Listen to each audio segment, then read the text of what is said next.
Hello friends.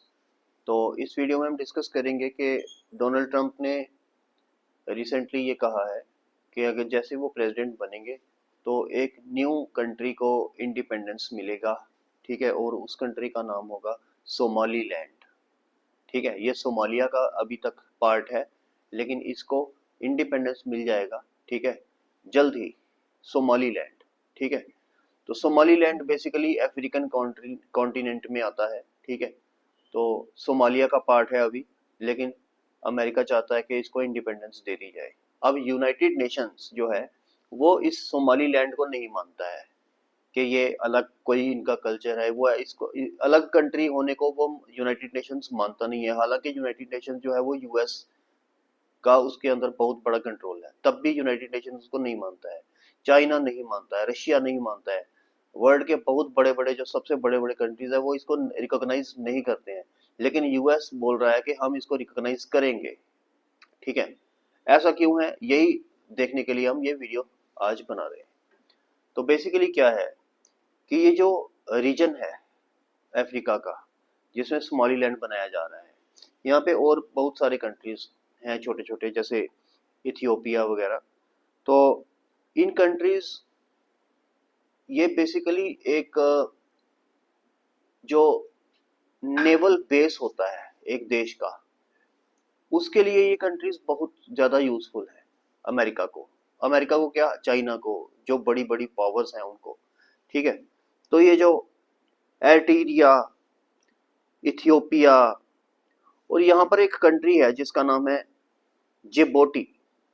ठीक है, इसके स्पेलिंग डी से स्टार्ट है, DJIBOUTI।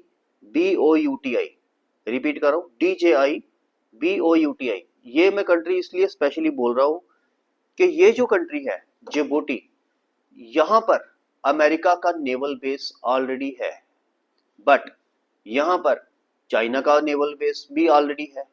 ठीक है, तो दो बड़ी सुपर पावर्स का नेवल बेस ऑलरेडी यहां पर है। अब क्वेश्चन ये पैदा होता है यहाँ पर नेवल बेस है क्यों। ये एरिया बेसिकली आपको पता ही है, जो अफ्रीका का और जो इंडिया के बीच में जो समुंदर है, जो पानी है, जो सी है, जो वो बेसिकली एशिया पैसिफिक रीजन है।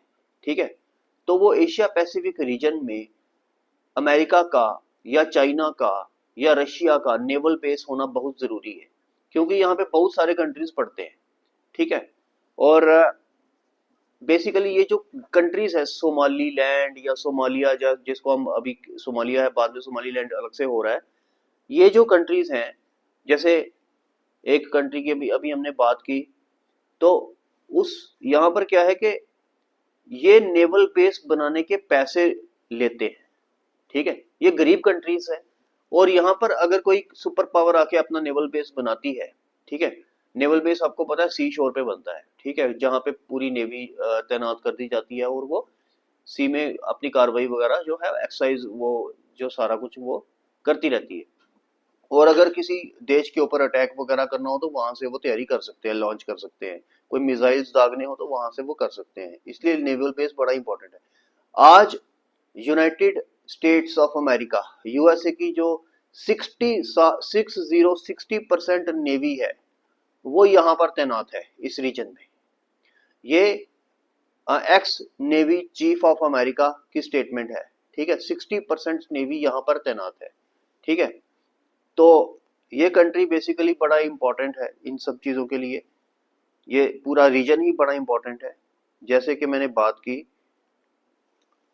जिबूटी, जिबूटी कंट्री में नेवल बेसिस हैं, तो सोमालीलैंड में भी हो सकता है कि यही तैयारी हो कि हम आगे जाकर यही करेंगे।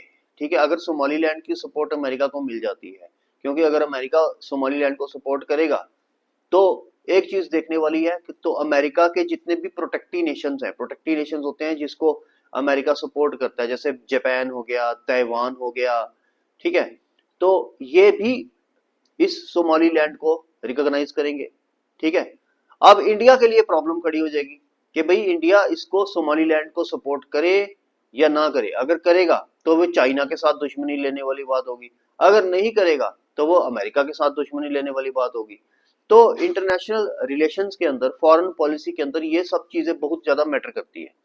ये जो चीजें होती है, जो इंडियन फॉरेन सर्विस के जो डिप्लोमेट्स होते हैं, हाई कमिश्नर्स होते हैं, या सेकंड इन कमांड या थर्ड इन कमांड होते हैं, वो सारे ये मिलकर चीजों को डिसीजन मेकिंग यहाँ पर करते हैं।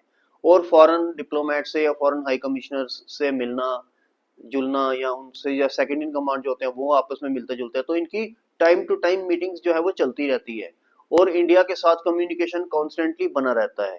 ठीक है, तो इंडियन फॉरेन सर्विस जो लोग ऑलरेडी उसमें हैं, उन उन लोगों को इसका पूरा पता रहता है कि अफ्रीका में क्या हो रहा है, यूएसए में क्या हो रहा है, इंडिया यूएस के रिलेशन, इंडिया रशिया के रिलेशन, ये सब।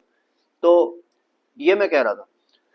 तो 60% जो अमेरिका की नेवी है वो इस रीजन में तैनात है, और इसलिए बेसिकली अब अमेरिका जो है, हाँ एक और बात मैं आपको बोलूं कि 2025 से लेकर 2029 तक, 2025 से लेकर 2029 तक बहुत सारे देशों को इंडिपेंडेंस मिलने वाली है। ये आप चीज नोट करके रखना, एटलीस्ट 9 to 10 कंट्रीज हैं जिनको इंडिपेंडेंस दे दी जाएगी, और अमेरिका इसको रिकॉग्नाइज करेगा। क्योंकि बेसिकली अमेरिका के ही एक एक्स ऑफिशियल ने ये बोला था कि इराक, ईरान, इनको ब्रेक डाउन किया जाएगा, सीरिया को ब्रेक डाउन किया जाएगा, सीरिया का हाल आपको पता ही है, लीबिया को ब्रेक डाउन किया जाएगा, यानी कि उनमें से एक अलग कंट्री निकाला जाएगा। देखो, अलग कंट्री तब निकलेगा जब वहां पर कोई प्रॉब्लम खड़ी होगी, यानी कि प्रॉब्लम मीन्स वहां पे कोई सिविल वार होगी। ठीक है, जैसे अभी बांग्लादेश में सिविल वार हो रही है। ठीक है, तो लीबिया में आपने देखा सिविल वार हुई है, सीरिया में आपने देखा सिविल वार हुई है। अब ये हो सकता है कि अमेरिका करा रहा है या नहीं करा रहा, उसके ऊपर हम कमेंट नहीं करेंगे। ठीक है, तो वो जो 9 कंट्रीज हैं वो हैं Iraq, Syria, Libya, Lebanon, Somalia जिसकी हम बात कर रहे हैं, सोमालीलैंड बनने वाली है, सूडान। ठीक है, तो ये वो वाले कंट्रीज हैं जिनको जल्दी ही आने वाले 4-5 सालों में 2029 तक इंडिपेंडेंस मिलेगी। यानी कि इनमें से और कंट्रीज निकलेंगे, इनको तो इंडिपेंडेंस मिली हुई है, इनमें से और कंट्रीज निकलेंगे, यानी इन कंट्रीज का ब्रेकडाउन होगा और कंट्रीज इनमें से निकलकर सामने आएंगे और अमेरिका उनको रिकॉग्नाइज करेगा। ठीक है, तो ये आज का न्यूज एनालिसिस है। जल्दी हम एक और वीडियो में मिलेंगे। Thank you.